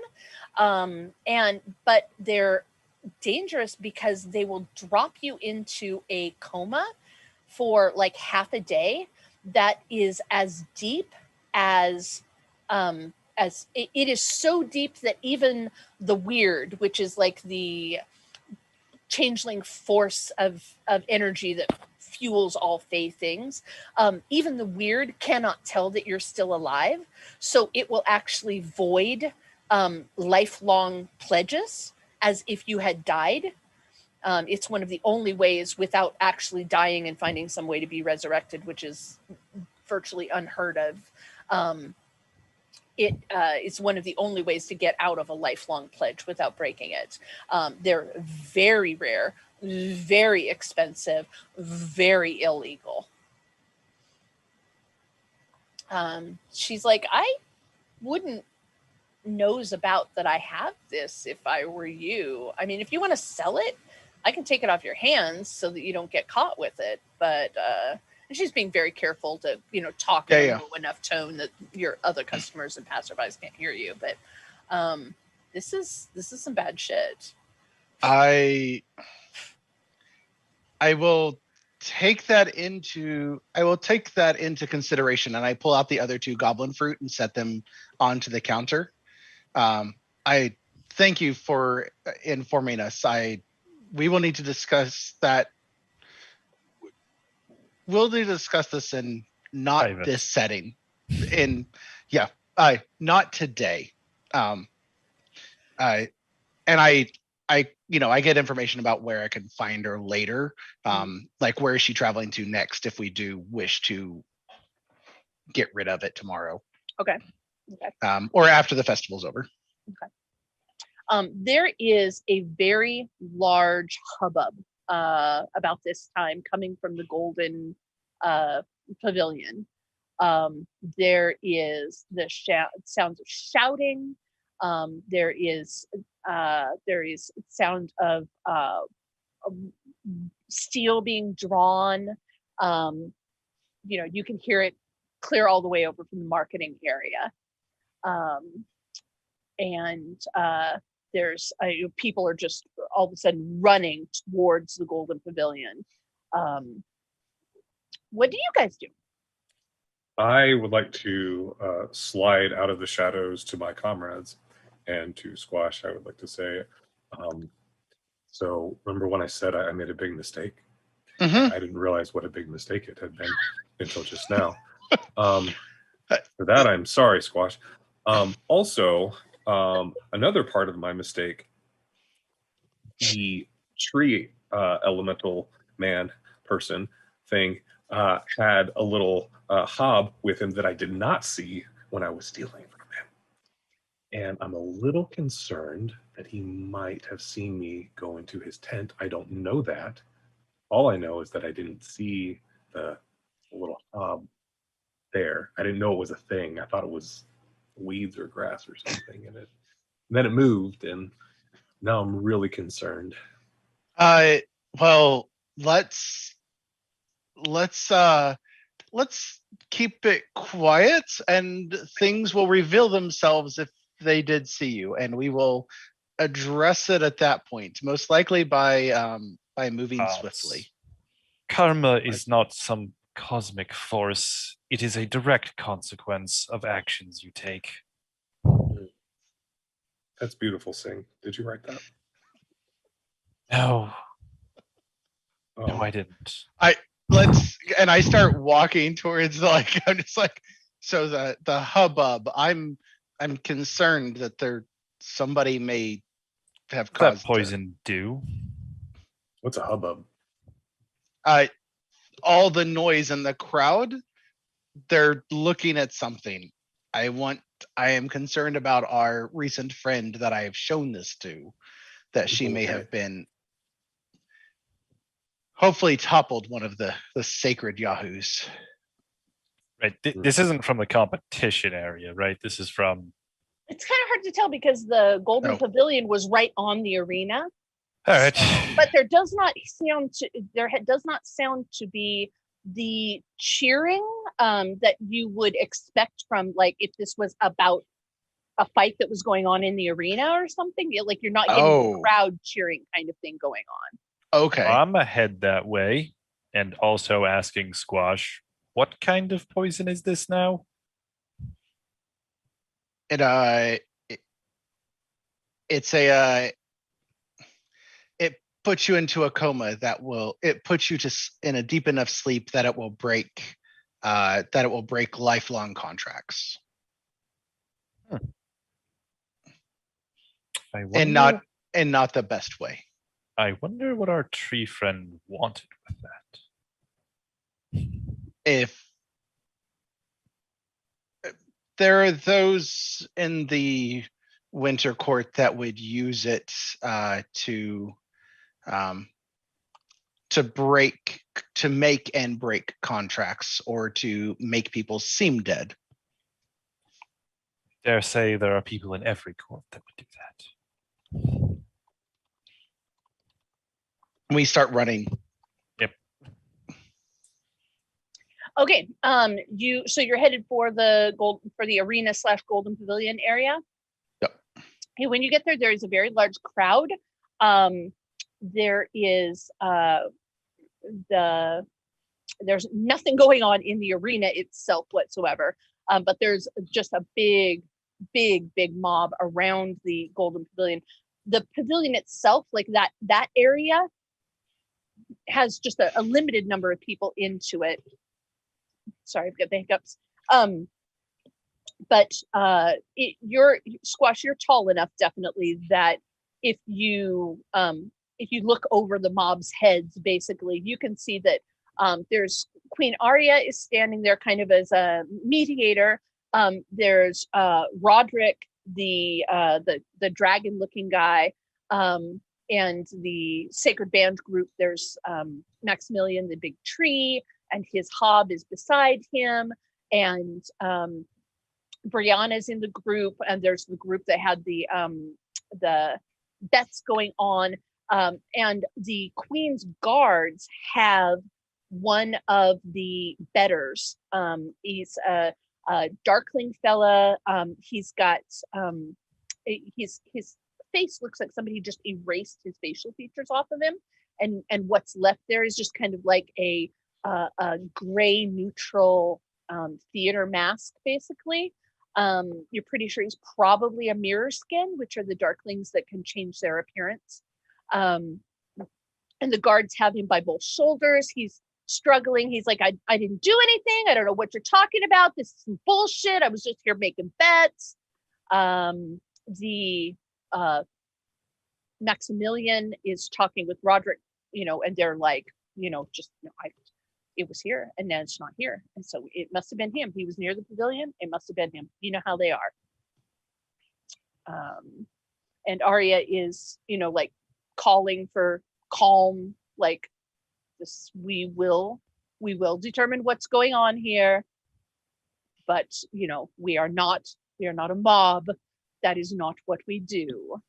And so she's calling, she asks Roderick to step forward and explain what's going on. And he explains that this little shit obviously couldn't keep his hands to himself and started rifling through our people's tents and stealing things. And we're just not going to stand for that bullshit. We're here, this is our day and this is our court and our event, and what kind of bullshit hospitality, lack of hospitality is this? Lack of respect. And he's just like slathering at the mouth about, righteous indignation and that sort of thing. And Maximilian is looking very stoic. He's an elemental, so he doesn't show a huge amount of emotion.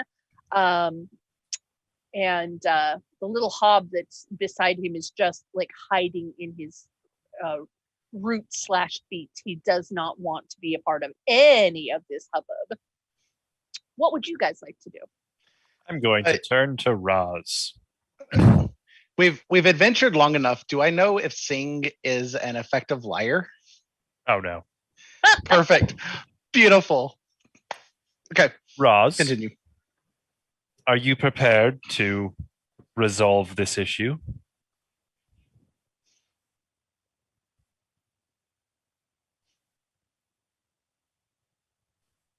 You're muted. I'd like squeaks out. What? Right. Just air. Just squeaks out. What do you mean? Well, it's not going to be better if you keep trying to hide it. And if they find out a month later, it'll be terrible for you. You did a wrong. Now it is time to right it. Oh no. Okay. So out of character, like You guys are getting out of character, like just to pause for a second because I need to figure out what Roz would do. Yeah. I love the fact that his name is probably Raz, but Singh calls him Roz. Roz. Because it just sounds way, way, way more elegant. That's fine. Raz. Okay. Okay. All I know about Raz Mataz is that he does not want to be known or seen or have any attention drawn to them like ever for any reason. And I'm trying to think of like how to be Raz without like breaking the game or the moment. You do break away. whatever you want to do, honey. We literally have about 15 minutes left of this game session. So, and you have taken it in an entirely different direction than I had planned. So you just go for it. That happens. Have fun. Do you? All right. Ooh, can I should have done something a long time ago. I hate when that happens. All right. Oh no. I'm going to go very trapped, and I'm going to slide into Singh's shadow, and I'm going to beg into Singh's ear quietly, and I'm keeping him in between me and anyone that seems important. And I'm going to say quietly, Singh, please. Can't. I will do it for you, Roz. Things Please tell him we found it on the ground. Please tell him we found it on the ground. Things get lost. And this is a thing that it may do us a favor to have them admit what it is before we return it. I agree with that. May I? I pull it from the bottom of the satchel that I keep dropping it into and like palming, like all stealthily, like, and palm it over to you. All right. I'm going to make a very loud whistle and push my way to the front, making myself as distinguished from the crowd as I can. Okay. I start yelling, "Make way!" and like trying using the ogre size to like make a path. Oh yeah. Okay, so Squash, give me a presence plus intimidation. Oh God, you are the absolute wrong ogre to do intimidation stuff. Oh, I am 100% the wrong ogre to do intimidation. Hey, Jess, while this is happening, can I, as I'm inclined to do, take advantage of the distraction? 100%. I'm going to spend 4 glamour, or sorry, I'm going to spend 2 glamour to modify my intimidation to at least double my dice pool from 2 up to 4. Fantastic. I think technically, just so you guys know, I think you're limited to at your guys' level to 1 per. To 1. But you know what? This is going to make good story, and we're very close to the end, so we're going to do it. What? He has willpower. You could use that instead. Yeah, you could use willpower too. Yeah. What is willpower? I missed that. Willpower is an attribute. It's on the top of your second page. Yep, I have 6 of it. Okay. Yeah. And so you can spend that to add to your dice pool as well. Oh, then I will spend 1 glamour, sticking within the rules because it'll stick in my brain better. Yep. And then I will go ahead and spend 3 willpower because we're close to the end, and why not just blow it all? I believe 1 gives you a +3 bonus, and I don't think you can spend more than that. Oh. Yeah, that's just a 1 for 3, and you can only do it 1 time per challenge. Gotcha. But you could also spend a glamour because you have your seeming blessing to spend glamour to improve dice pools using intimidate. So you actually could get, by spending 1 glamour and 1 willpower, you could get 4 extra dice to your challenge. Perfect. Okay, so that gives me a total of 6 dice and 2 successes on 6 dice. Okay, fantastic. So you are making a hubbub. While Sing's whistle didn't get a huge amount of like response because people are yelling at each other and stuff, between his whistle and your make way, the people at least stop what they're saying and turn and look at you.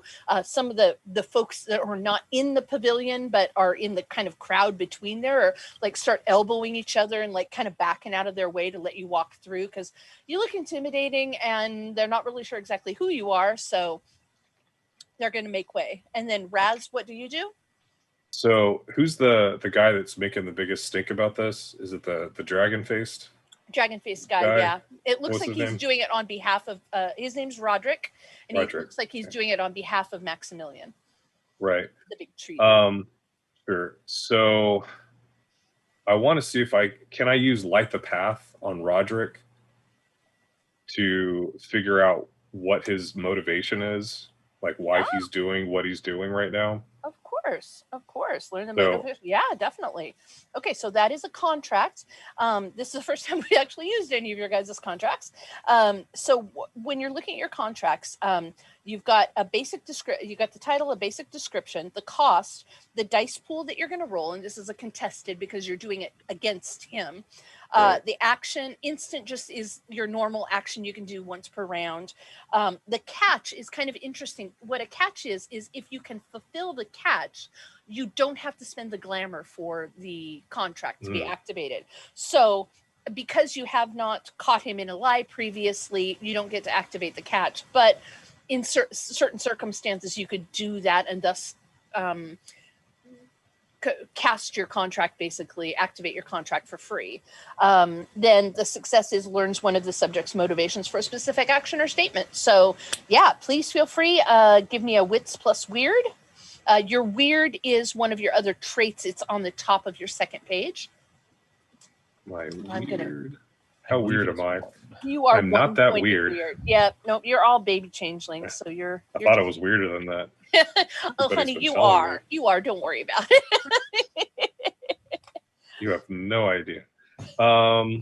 Let's see. My weird plus my composure. Where's my composure? Ooh, my composure is 1. Can I pump this up any somehow? Yes, you can. Let's see. So, you're playing Raz. This is wits plus weird. Let me check your stats here. You could spend one of your 2 willpower. You could spend one of your willpower to get +2, right? Okay. 3. Oh, plus Right. 3. Okay. Dylan, am I You do right not- on that? Yeah, but I don't think you can do Oh, it for on not your contracts.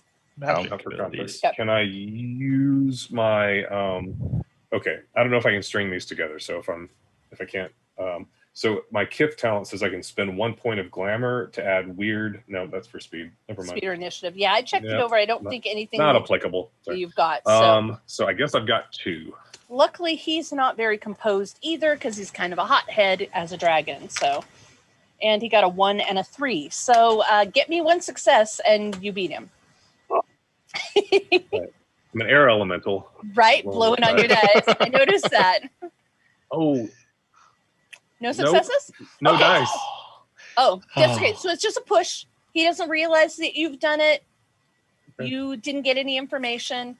And he's like, I just cannot believe that someone would break into one of our sacred bands and heroes of this Freehold's personal space and rifle through their goods like a common thief.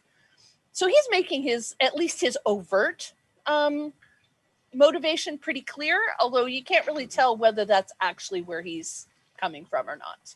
All right. Have I breached the crowd now? Yes, you have breached the crowd and you are at the edge where you're getting ready to walk right into the center of the pavilion. Okay. Remember that this is highly illegal. I do remember that. So I'm going to, as we're going through the crowd, shift my dagger into my left hand, concealed in the backside, not hiding it, but not showing it either. Sure. And do the same thing. Brandishing it. I'm going to conceal in my right hand that potion, ready to unload out of my sleeve. Okay. I'm just going to come forward. Roderick, there is no need for theatrics. Simply tell us what was stolen. He looks up at Maximilian. He's like, what did all they take?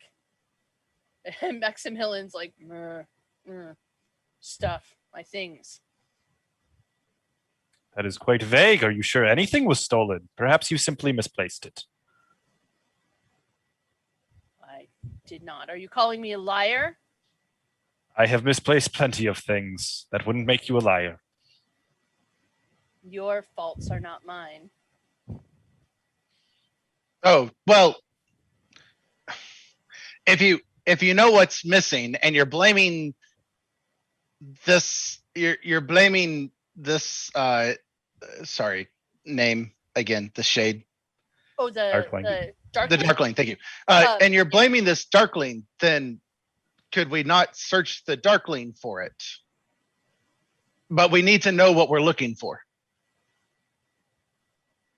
The Roderick looks at Arya and says, Your Majesty, are you going to allow this farce to happen in the middle of your court? And Arya's like, well, they do have a point.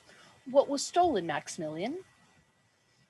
And Maximilian starts like kind of hemming and hawing. He's like, well, there was a bottle.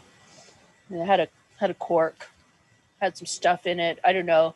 I just found it, but it was pretty, so I kept it. And some gold. And yeah,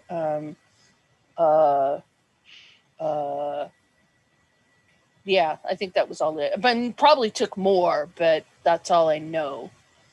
Very good, Maximilian. Thank you for that information. I just so happen to have figured out the cause of the confusion. I'm going to walk towards Ari. And her guards get like very much like, okay, wait, we're on alert now. They're not stopping you, but they're very much like, Pull it out. I happened to make conversation with a thief earlier, and I pull out the bottle to show her. did you now? Is it common for you to have conversations with thieves, Mr. Sing Sing? Yes, I often deal with the dregs of society. Noted. That could be very useful. She looks over at Roderick and up at Maximilian and says, is this what you were missing? And Maximilian's like, all right, it looks like it. Yeah, I think so. Roderick's like, oh, okay. So who did you take this from? Justice must be served. The thief must be punished. Agree with you. However, as condition for its peaceful relinquishment, I am to be the one to deal that justice. Roderick looks at the queen. He's like, "Are you gonna are you gonna?" And the queen's like, I will enter a contract if you like. "That seems fair to me." Maximilian, you and Mr. Sing Sing, you agree to a contract, a pledge. He returns your potion. Do you have the gold too? Unfortunately, my conversations with this thief indicate he did not take any gold. Oh, I shouldn't have said he. That's This fair. thief did not take any gold. Unfortunately, if that was stolen, it may have been by another thief or potentially misplaced. Arya looks up at Maximilian. If you've ever seen, like, if you can imagine an oak tree looking sheepish, like his shoulders kind of, instead of being these majestic branches, are kind of like, well, I mean, I guess the gold wasn't all that important. And Arya's like, okay, so you pledge, you return his whatever it is. You promise that you will enact suitable punishment for this theft on the thief and keep me from having to deal with it. And we call it a day and go on with the tournament. Acceptable, gentlemen? So, what suitable punishment means for the contract? She didn't describe it. Perfect. My own view of suitable punishment. Charity. 20 bowls of lukewarm oatmeal. And as they hand that back over, Squash kind of looks at Maximilian and says, "You should probably give that to the guards for disposal. It is an illegal drug."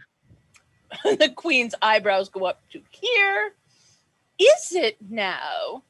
What exactly? She holds out her hand to interfere with Sing giving it back to Maximilian. What exactly are we talking about here? Well, the sparkles, are they maroon or are they black? Because that distinguishes what it does. She kind of leans over into a sunbeam and holds the bottle into the sunbeam where it makes it very, very evident that they are just black as night sparkles. They appear black to me. Then that would mean, and I repeat an abbreviated version of what Genevieve said it was.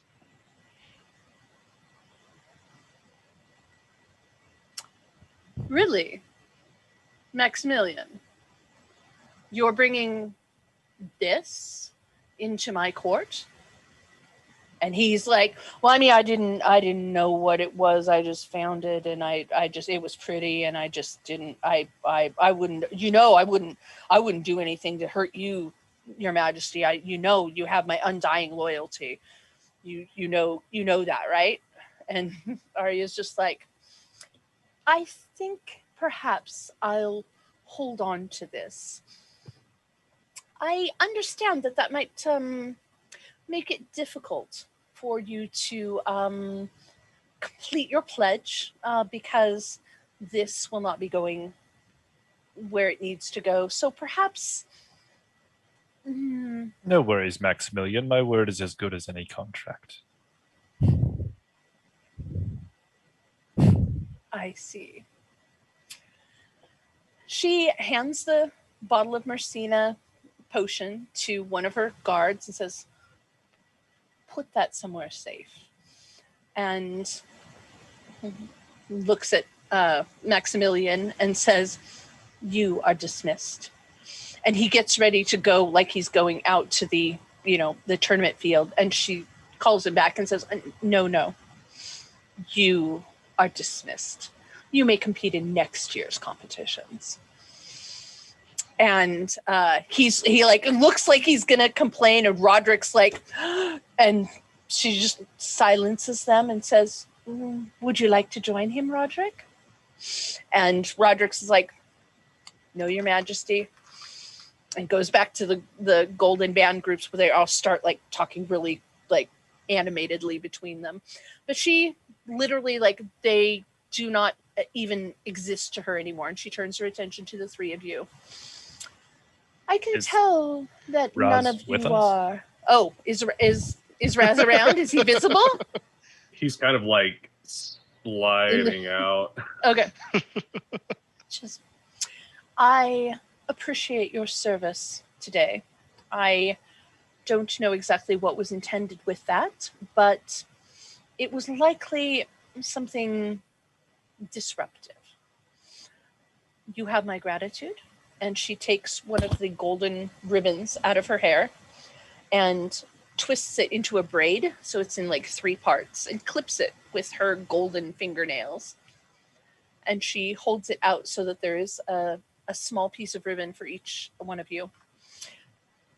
Within my next reign, within the next season, if there is some small favor that I might serve to the members of your motley, please feel welcome to ask. And then she turns her attention back to the arena and says, "I believe it's 11 o'clock. Let the tournaments begin." And everyone kind of goes back and focuses their attention on what she's ordering them to focus their attention to. You guys are able to continue if there's something else you wanted to do, or you can make your escape. Now, Raz, I'm going to hand him my ribbon. Raz, what did I say about karma? I already forgot. I'm sorry. I was thinking about something else. Simply the consequences of our actions. Do you know what the consequences of your actions are now? Yeah, you're my friend now. There are hungry mouths to be fed, and you will help me. I will. Very good. And Raz goes up to the Summer Queen, Arya, and asks, trying to keep his voice below what Sting or Squash can hear, and asks her if she would give Sing their blessing, or their seeming blessing, if she has it in her power to do that. I'm out of game. I'm not understanding what you're asking. Raz is asking if the queen has it within her power to give Sing his own seeming blessing. To give Sing Raz's seeming blessing, or to give Raz just as like to give, like, Raz wants the queen to transfer Raz's blessing to Sing. Oh, I see. Okay, it takes her a couple times to understand exactly what you're. It takes Raz a couple times to explain anything. Yeah, right, exactly. But she's very focused on, like, even though there's all this other stuff going on, when you come close to her, she's very, very single-mindedly focused on you. Mm-hmm. I am afraid, little windling, that is not within my powers to do, even once I step up to become the reigning monarch of the Freehold.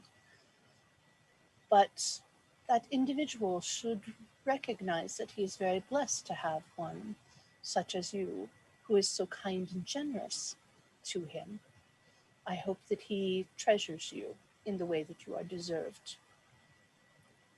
And Raz accepts this and goes up to Sing, and if Sing will let him, Raz tries to give Sing a hug, which is not something that Raz would do.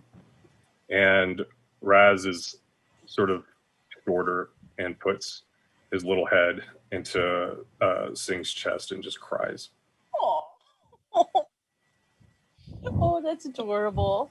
You guys are wonderful. Okay, so what do you do from there? Do you stay and watch the tournament? Do you go shopping? Do you make your way back to your freehold? I will ask that we stand and cheer on Brianna. Nice. And then if she wins, stay and congratulate her. And if she loses, just bow out silently out the fastest path back to our freehold. Yeah, she makes it about to like the semifinals, which as a person who is obviously younger and less experienced than, I mean, there's the everybody kind of knew going into the tournament, like who the top 5 or 6 were going to be.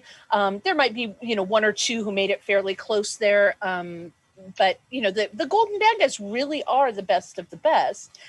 But she gets up to like the semifinals and before she gets knocked out. And by the time she gets out, she has won the crowd's favor so much for just having such a not going to give up, fighting completely chivalrically. Like if her opponent drops their weapon, she steps back and allows them to pick up their weapon, that sort of thing. And she just has become such a crowd favorite.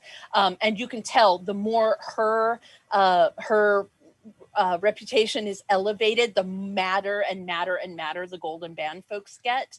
And when she's finally knocked out, like literally changelings are throwing like flowers and ribbons and things like that into the arena as she falls, and cheer for her. And yeah, so at that point you guys drift out, and she picks herself back up and she's like, okay, next year is another year. And that's where we're going to wrap things up. You guys did such an amazing job. Oh my goodness, I laughed my butt off, you guys. You are freaking hilarious, all 3 of you. Wow. Now I really wish that like I'd been DMing all of these little sessions for you guys, because this was super good quality, guys. I really enjoyed it. It was fun. Do you have any questions, comments, thoughts, that kind of thing that you want to do before we kind of just end things off? You seem to spend a lot of time on character descriptions. Is that just the way your DMing style goes, or is that something you find valuable in World of Darkness? I find for Changeling, especially when introducing someone to the game, that it's a really valuable tool, because the world is so different. I mean, it's the same world, but it's so different in mood and feel than, say, vampire or werewolf or Promethean is, that I find that it's really a good tool for encouraging players to come into the fantasy side of it. Most of what we dealt with today, because it was the kind of event that it was very like raucous and upbeat, but also it's really, really helpful for creating like super creepy settings, which is very much part of Changeling, or very scary settings, romantic, heartfelt, tugging kind of scenarios. It's one of the best tools that I've found for doing that. And I prefer, especially in this scenario, to do it verbally as opposed to with a picture, just for ease of organizing. If I was doing this at a table, I might be much more reliant on just having like a portfolio of NPCs and saying, okay, this is Genevieve. Here's the other character, Gotcha. by her for size. And admittedly, doing stuff like this on screen, I get a little nervous and tend to run my mouth a little bit more than necessarily is probably prime. So for that, I apologize. No, I think No. that's hard to not do, I think. Yeah, I was going to say it really gives that flavor of the thing about Changeling that I'm noticing is that those character descriptions help give the idea of you have a lot of flexibility in the descriptions of everything, which I imagine that as we're dealing with as we're working with clients, that allowing them that sort of freedom of self-expression if you set that example of self-expression, it helps free the clients to also have that sort of self-expression on things that are not, that aren't real in our space, right? And can open up then their ability to do that more in real life settings too.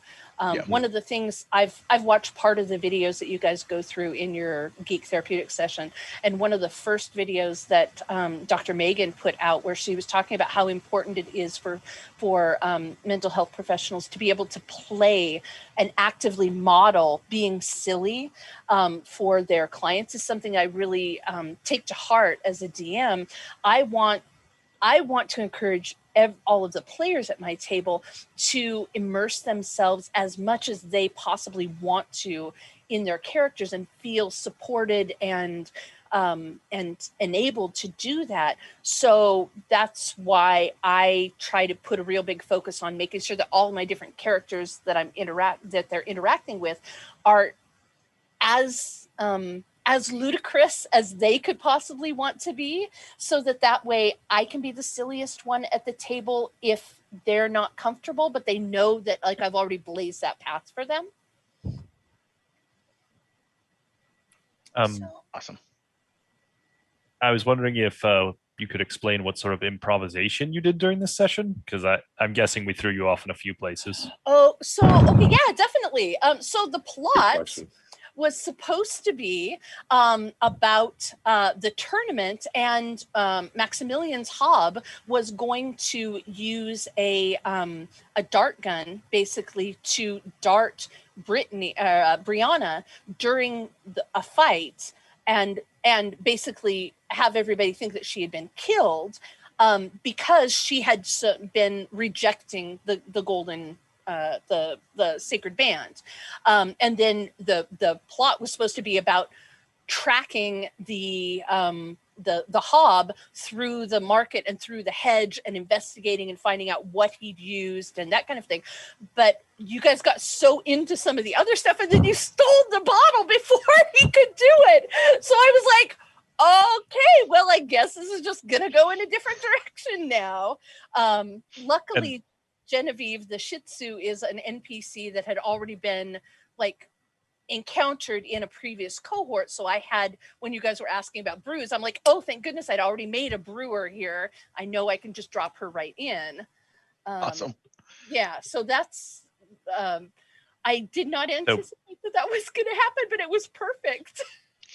I'm guessing when Patrick said he wanted to go and steal, that was when you were doing the quick GM thinking. Yeah, I'm like, okay, well, what's he gonna take? Like, I originally had thought that my intention had been that the bottle would be in the box, but then I was like, he's been poking around and he deserves to have something fun, so here, it just happened to be in that bag instead. So yeah, I just kind of ran with it. We also, one of the things, because these sessions are so finite on time, I try to keep an eye on the clock and make certain that, like, by 7 o'clock, when we're halfway in, that if we're not coming up on what will be the final scene, I need to either change what the final scene is going to be or remove some of the barriers to that final scene, because otherwise,